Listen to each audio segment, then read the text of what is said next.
What happens when you become a born-again Christian and you find your intersectional identity no longer working for you? That's when you take the red pill.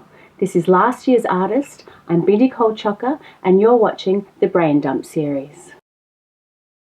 I used to try to find my identity in all the different intersectional parts of me, like my race, my biology, my class, these different things that gave me a sense of an identity. Yet what I discovered when I became a Christian was that each one of those intersectional identities that I had bought into was a victim identity, and it no longer worked for me. Labeling myself with all of these identities was so dissatisfying and also really confusing, because one of my identities is Aboriginal, and I can't stop being Aboriginal. I am what I am. But when I made that my sole identity, it was confusing because I am also white, and so I was both the victim, the Aboriginal victim, but also the white oppressor. So that was really confusing. And then being female, I was oppressed by the patriarchy. It was all of these kind of ways of identifying that meant that I was a victim to so many different things that I didn't actually have to take any responsibility for myself or my behaviours whatsoever. I could constantly blame everything and everyone else.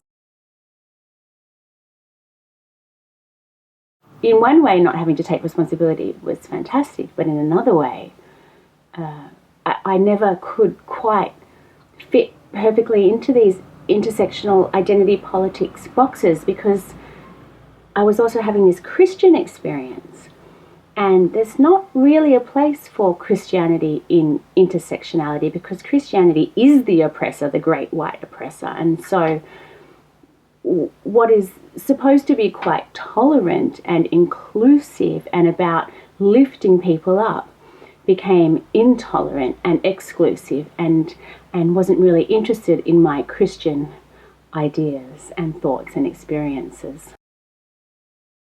If you're a Christian, you can't get any sympathy. Even Middle Eastern Christians don't get any sympathy. They're completely rejected by the world. Christians are the most persecuted faith in the world.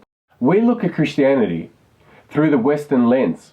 What we need to do is look at Christianity through a global perspective. The UK office of ACN, the Catholic Charity Organisation, has confirmed that between 2015 and 2017, it has seen the highest rate throughout history of Christians being persecuted. The places where the greatest amount of persecution is happening in our day and age is countries like North Korea, Afghanistan, Iraq, Iran, Nigeria, China, India. In Nigeria alone, Boko Haram have displaced 1.8 million people because of their faith. Yet the UN and the international community are largely ignoring this.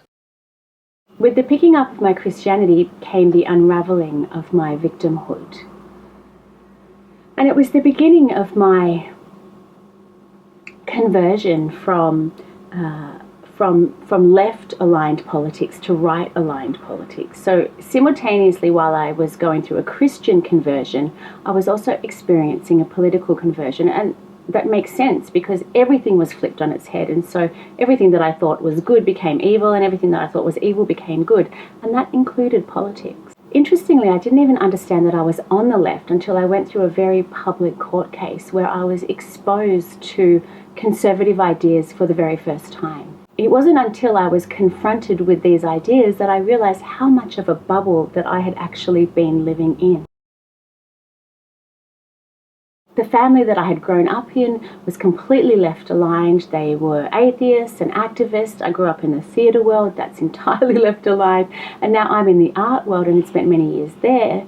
It was entirely left-aligned too. And so I didn't even really understand that I wasn't exposed to a full range of moral and philosophical ideas until they hit me in the face through my Christianity and through this court case that I was a part of.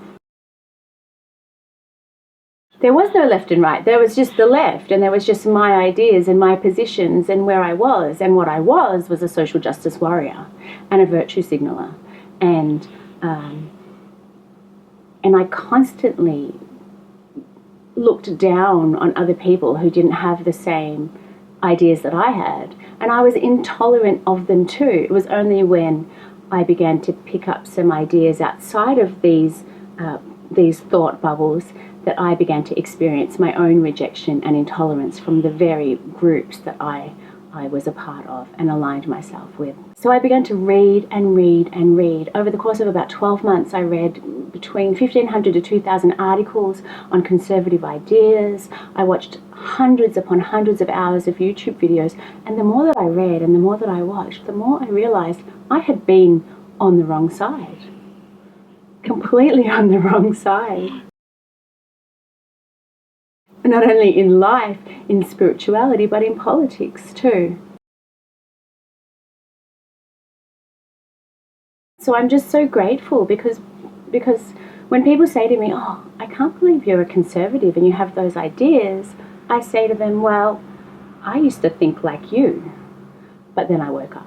I think the final nail in the coffin was when a friend of mine who I'd been friends with for about 20 plus years, who was very much left aligned and had walked through with me throughout my entire Christian conversion and had remained what seemed to be fairly open, finally one day came to me and said to me that because I was a Trump supporter and due to my conversion to Christianity, she could no longer be friends with me because she considered me to be evil. And in fact, and I quote, what she said was, "My inclusivity cannot include your exclusivity." And I remember saying to her, "But that's so hypocritical." And she agreed that it was, and that when she could be a better person, she would get back to me. She even said to me in one point of our conversation, "Don't use your logic and facts with me." And I thought to myself, well, where the heck are we? Are we living in crazy town? And this is the thing, no matter how deeply or profoundly you feel something, it doesn't make it truth in any way, shape or form. Feelings are deceptive. They don't necessarily indicate any higher truth whatsoever. In fact, your feelings will completely lie to you. My feelings often tell me to eat an entire pizza. I deny those feelings. They're not for me. They're against me. Facts don't care about your feelings, and it doesn't matter how deeply or concretely you believe your feelings, it doesn't make them true. So I've officially taken the red pill. I'm no longer on the left. I would say I'm mostly conservative and on the right, although I do have some centrist ideas and probably a few leftist ideals still as well. I don't think anyone fits perfectly into any box anywhere.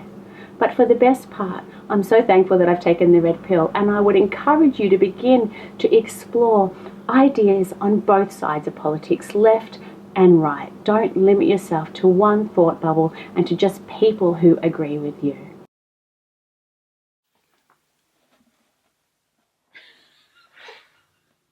Itchy nose.